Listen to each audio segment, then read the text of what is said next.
Hello, welcome back. I'm Daniil. This is the third integral video on my channel. This is one I thought of about a week ago, and it's been giving me some trouble because I tried 8 techniques and I only tried the correct one at last, like the last try. So yeah, this is the one we're going to do. As you see, I'm repping Maths 505. I've got the gamma function derivative hoodie. So shout out to Kamal if you're watching. That's the channel that got me interested in integrals. Anything else to say? Oh yeah, so this one, as far as I checked, you won't find anywhere on YouTube. The closest thing you'll find is a Michael Penn video with a similar integral, but with a cosine squared theta instead of a sine theta here. And it also had an alpha as a coefficient, so it was generalized. But the solution development for that integral is a bit different than for this one, because you'll see the solutions are going to be actually quite different. So let's get started. Man, my throat's sore. Okay, so the first thing we're going to do, very important step, is the Weierstrass substitution, meaning theta equals 2 arctangent x. Now, most of you will probably already know what that is, but some of you won't, so I'll cut to it. So this implies that d theta equals 2 dx by x squared plus 1, and also that theta by 2 equals arctangent of x. So you might be asking, okay, why does this matter? Why did we do that? Well, we're trying to figure out what sine theta is in the x world. So I thought of a nice little proof in the car over the weekend, because I saw a different one before that, but it was more like algebraic. It wasn't really interesting. But I thought of one that's more visually appealing with a triangle. So theta by 2 is the arctangent of x, meaning tangent of theta by 2 is x, or x over 1, because opposite over adjacent. Our hypotenuse is now x squared plus 1. Now we figure out what sine theta is in, with respect to this triangle by using the double angle formula. So, So since theta is double of theta by 2, we're going to have sine theta equals 2 sine theta by 2 cosine theta by 2. So now we just figure this out, which means we have 2 sine of theta, opposite over hypotenuse, x over root x squared plus 1. And then cosine is just this, but with a 1. So that means multiplied together, we have 2x over x squared plus 1. That's what sine theta is equal to.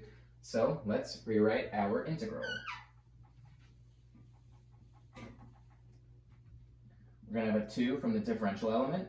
Our bounds are going to transform in the following way. So when theta is 0, we have to take the tangent of it to get x, which is also 0.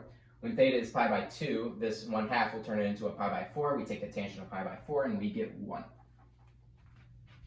So then we have the ln of 1 plus 2x over x squared plus 1, as we just proved, over x squared plus 1 dx. Cool. Once again, checking to make sure we're still going. Had a few issues with that. Okay, so now the first thing we notice is that the argument of the logarithm is actually a bit awkward. So one way to fix that is to add the ln of x squared plus 1, because that'll cancel out the denominator and give us an x squared plus 1 just appearing from the 1. But we also have to subtract the same thing to keep things balanced. So I'm going to rewrite it, put these two together, and make this a separate integral. So we're going to have 2 times the integral from 0 to 1, not from 6 to 1. Okay, so we'll have ln x squared plus 1 plus 2x over x squared plus 1 dx minus 2. We still have to keep the 2. Integral from 0 to 1 of ln x squared plus 1 over x squared plus 1 dx. Now I'd like to notice over here, the argument of the logarithm can conveniently be rewritten as x plus 1 squared, quantity squared. So we'll just have an x plus 1, and I can pull out the 2 using properties of logarithms. We'll get 4. Okay, now I'm going to label these. I sub 1, I sub 2, and for future reference, I'll put up here our target integral I is equal to 4 I sub 1 minus 2 I sub 2. Nice. Okay, so just from solving this before, I can tell you this one's going to be slightly more straightforward to solve, so I'm going to start with that one. So many integral enthusiasts will see this and automatically scream x equals tangent theta or trig sub or something like that. Now, this has got good intentions behind it, but if you think ahead, you'll realize it's not going to work. If we do x equals tangent theta, we'll get a secant squared in the denominator, a secant squared from the differential element, which will cancel, and we'll get an ln of secant squared theta, which you might think, wow, great, because that's just minus 2 ln cosine theta. But the issue is, we don't get the famous log trig integral because our bounds transform from 0 to pi by 4, not pi by 2. So you won't get the same famous integral. So that means we can't do that. But something to note is that whenever you have a structure like this, when you have an x squared plus 1 in the denominator and then some function of like a polynomial, especially natural logarithms, a very good trick here is to make x go to 1 by x, implying the following. So now, let's rewrite this. And we'll see what that does. Because it can basically just generate new forms of our integral. So we'll have a negative from the differential element, and then 1 over 0 coming from the positive side is infinity. 1 over 1 is 1. And I'll immediately cancel out the negative sign in order to switch these, because no one likes an integral from infinity to 1.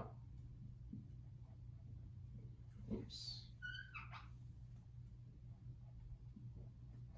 Okay, then we have ln 1 by x squared plus 1 over 1 by x squared plus 1 times 1 by x squared dx. We can multiply this 1 by x squared into the denominator, giving us x squared plus 1 dx. And now I'm going to use a similar strategy as we did up here, where I'm going to add an ln of x squared in order to cancel out this denominator. And I'm also going to subtract 2 ln x because that's the same thing. Okay, so I'll rewrite that. Or actually, I don't have to do that. I can do it this way. Because this logarithm's going to change to x squared plus 1, or 1 plus x squared if you kept it in the order that I had. And we're going to have a minus 2 because we subtracted ln x squared, aka 2 ln x.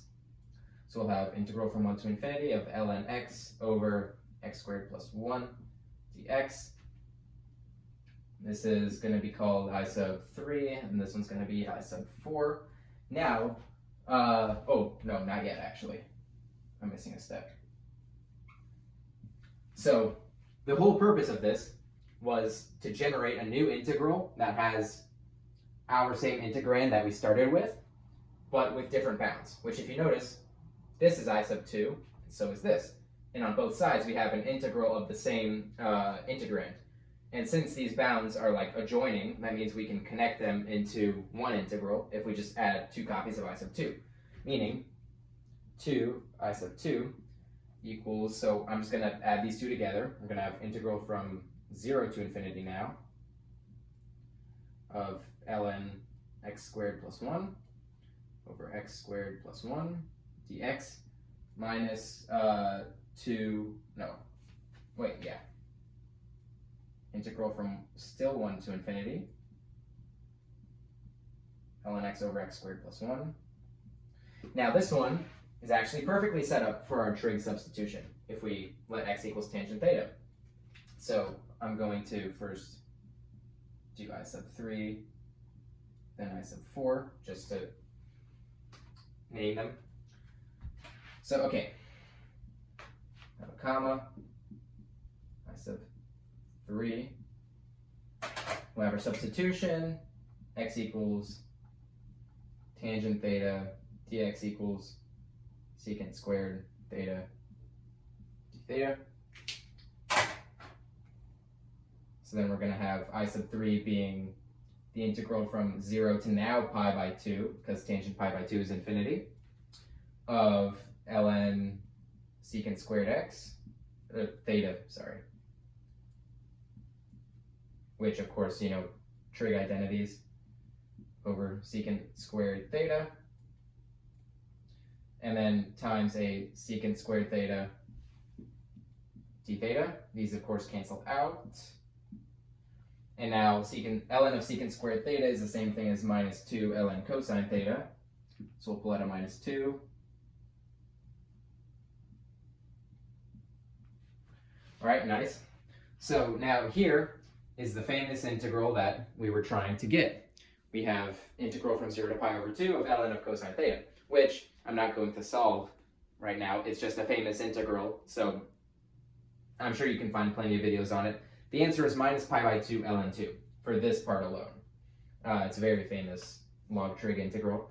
But with this minus 2 out front, it's just going to change it to pi ln 2, which means that I sub 3 is pi ln 2. Nice. Okay, so now we just need I sub 4. So, many people probably already recognize I sub 4, but I'm sure some of you do not, and I don't want to just make assumptions and leave people in the dark because I tend to be very thorough, you know, when explaining these integrals. So, I am going to walk through the steps. If you already know what this evaluates to, feel free to fast forward until I'm done, because, yeah, I'm sure it's redundant for you. Okay, so now, for the people who don't know what this evaluates to, the first thing we should think of is that we have this ln x term, and we have what's set up. We have this set up for a geometric series, which is good because we can use integration by parts later. But right now we can't do it immediately, because in order to use the geometric series, we have to ensure that what we're subtracting here, our common ratio, has an absolute value strictly less than or equal to 1 on our interval, which from 1 to infinity does not. It's going to blow up to infinity. So a simple way to fix that is to multiply an x to the minus 2 on the top and bottom in order to change this to a 1 plus x to the minus 2, which is the same thing as 1 over x squared, which will absolutely have an absolute value of less than or equal to 1 from this interval. So great. So now this is going to be the integral from 1 to infinity, x to the minus 2 ln x, not dx yet. Then we have the sum from n equals 0 to infinity of minus x to the minus 2 to the n dx, but this can be split in the following way. We get this x to the minus 2n from exponent properties. And now here I'm going to put the x to the minus 2 ln x inside of the summation because it's a constant with respect to this index variable we use for the summation, so it's basically just a constant.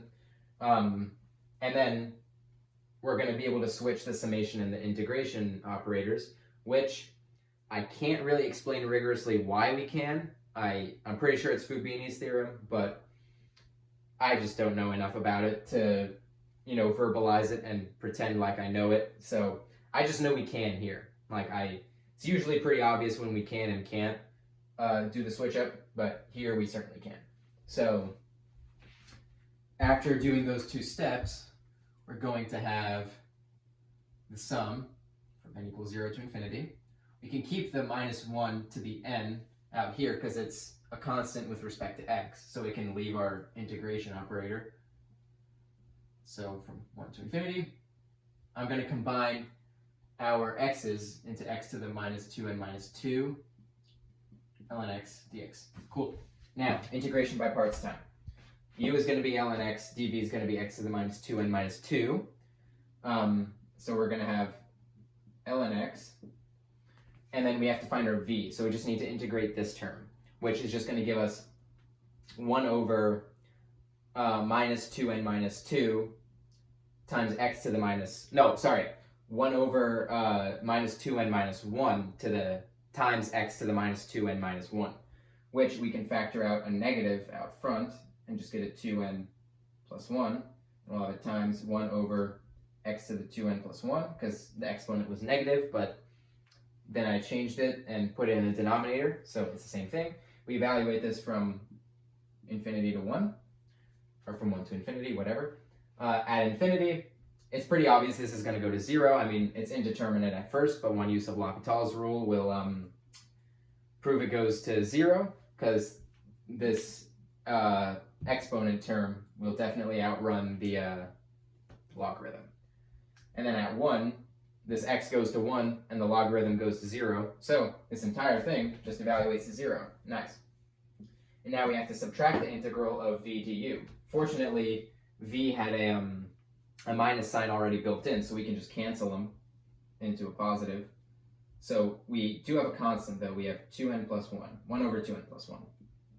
From 0 to infinity of x to the minus 2n minus 1 times the derivative of ln x, which is 1 by x dx. So now we just get back our x to the minus 2n minus 2, and then we repeat the process. We have minus 1 over 2n plus 1, and we get a second copy of it from this power rule we do here, times, let me do it the same way I did before, 1 over x to the 2n plus 1, evaluated from to infinity. At infinity, this goes to 0, and at 1, this goes to 1, but keep in mind we're subtracting this expression evaluated at x equals 1, so that cancels out our negative out here, and we just get this. But keep in mind we add a summation out front, so this is going to be, eraser's in the way, from n equals 0 to infinity, minus 1 to the n over 2n plus 1 squared.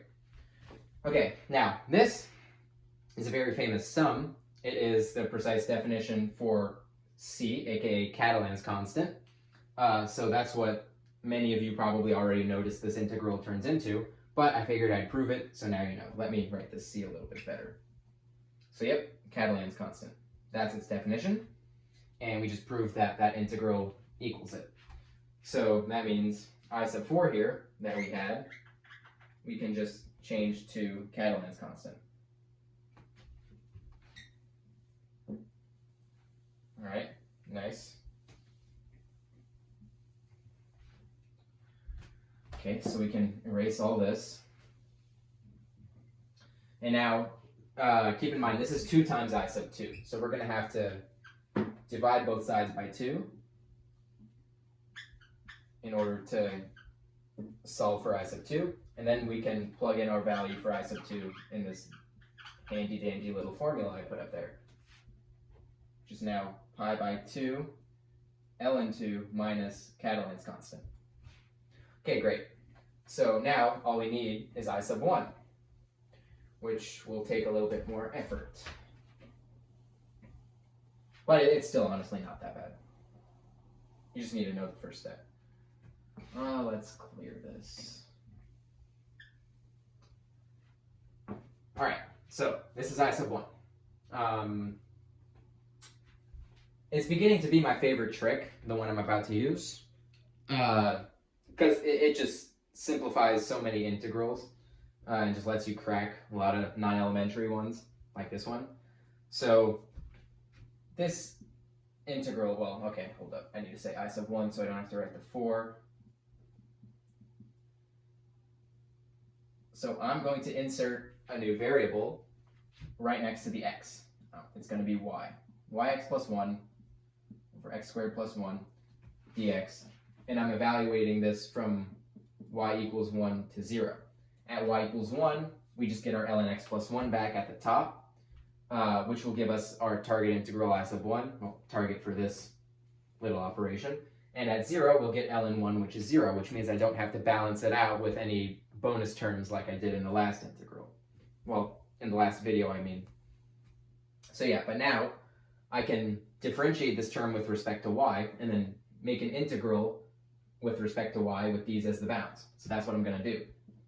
We're going to have the integral from 0 to 1, the integral from 0 to 1, aka over the unit square. So this 1 over x squared plus 1 is a constant with respect to y, so we're going to keep it there. The derivative of ln yx plus 1 with respect to y is going to give us a yx plus 1 in the denominator, and then by the chain rule, the coefficient of y here is x. So we'll have dy dx. Great. And now, since this integrand here is continuous on any combination of x and y values on this interval, I can exchange the order of integration, which is precisely what I'll do.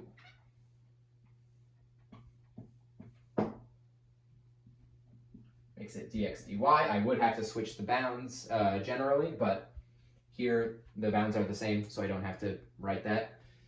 Okay, and now this is perfectly set up to do a partial fraction decomposition.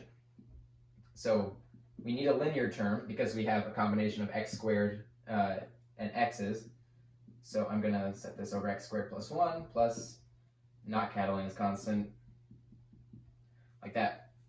And then we'll have some multiplication. We'll have ax plus b. We need to get our common denominator. I'm sure you all already know how this works. Okay, great. So then we expand. We get ayx squared plus ax plus byx plus b plus cx squared plus c. All of this equals x. So now we have to compare coefficients and figure out what's up. So we don't have any x squared terms in our numerator. So that means we have to sum the coefficients of x squared in this expression and set them equal to 0. So that's just ay and c. So ay plus c equals 0. We have one singular x term here, so we need to sum the coefficients of x, set them equal to 1. That's just a and by. So a plus by equals 1. And then for the constants, we don't have any constants in the numerator. So that means b plus c must equal 0.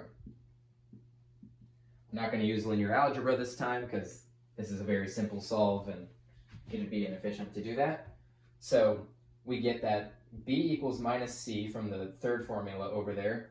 We get that, a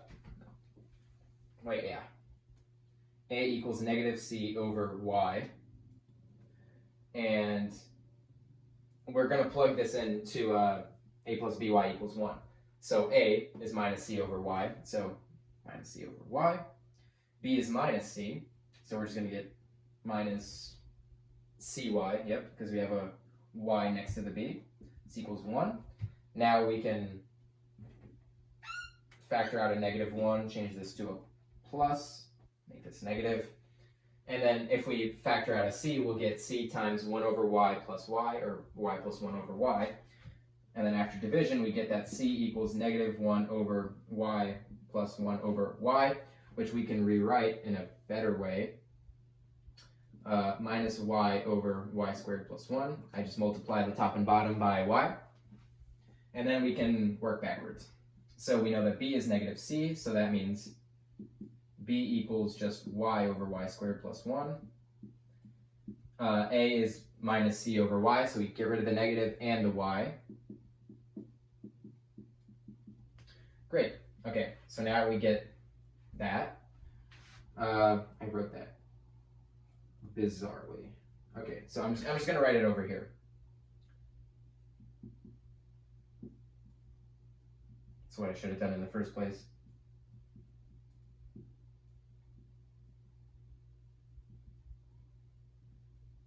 No.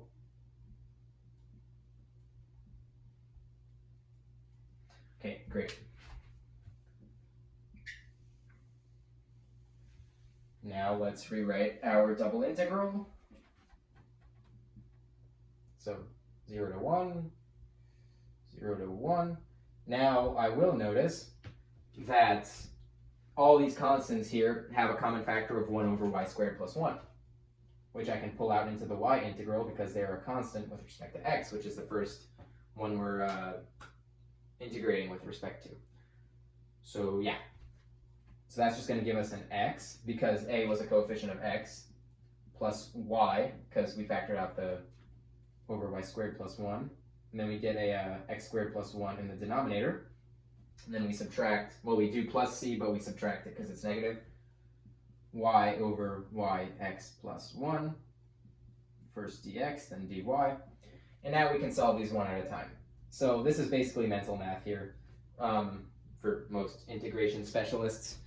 So we're going to split this up. First, we have x over x squared plus 1, which we know we just need a 1/2 out front to put a 2 next to the x, which makes it the derivative of the denominator. So that means we'll have 1/2 ln x squared plus 1 from 1 to 0. At 1, this is obviously ln 2, and at 0, it's 0. So that means we can just make this ln 2. Get 1/2 ln 2. And then y is just a constant, but we know that 1 over x squared plus 1 is going to be the arctangent when we integrate it, and from these bounds will give us pi by 4. So that means we're just going to have plus y times pi by 4. And now this one is conveniently set up because the derivative of the bottom of the denominator is right on top because the coefficient of x is y. So that means we can immediately make this an ln yx plus 1, evaluated from x equals 1 to 0. At x equals 1, we get just ln of y plus 1. At 0, we get ln of 1, which is 0. So that means this entire thing goes to the natural log of y plus 1.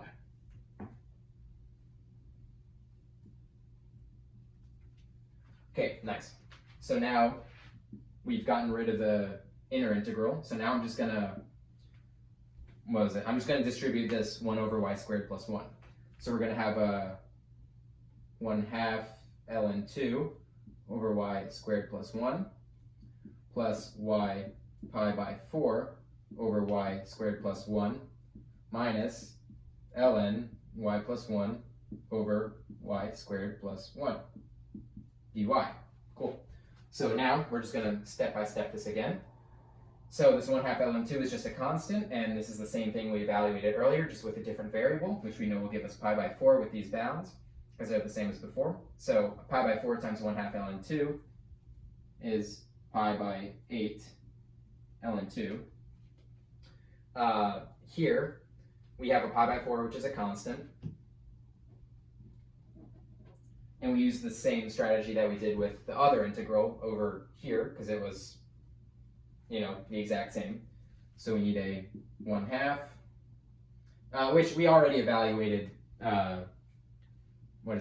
that one, so I don't have to work through that again. We just know it's going to give us ln 2, which is in fact pi by 8 ln 2 as well.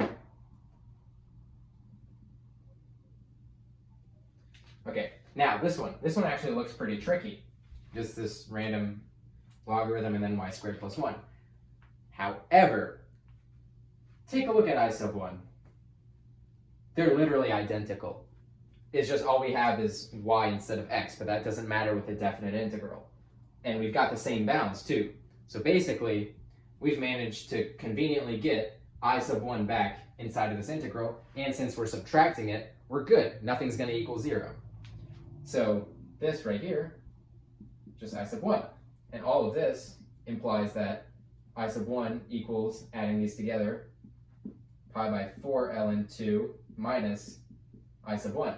So solving for I sub 1, we'll obviously have to add them on both sides, then divide by 2, which will give us pi by 8 ln 2. So I sub 1 is simply equal to pi by 8 ln 2. Next. So now we're basically done. Now I just need to simplify it.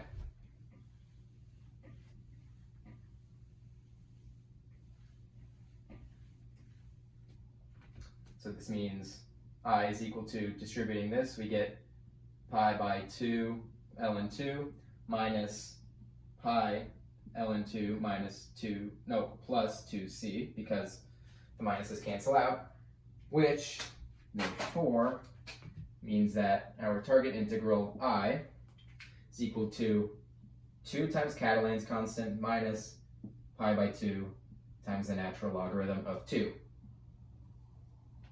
Boom. Did it.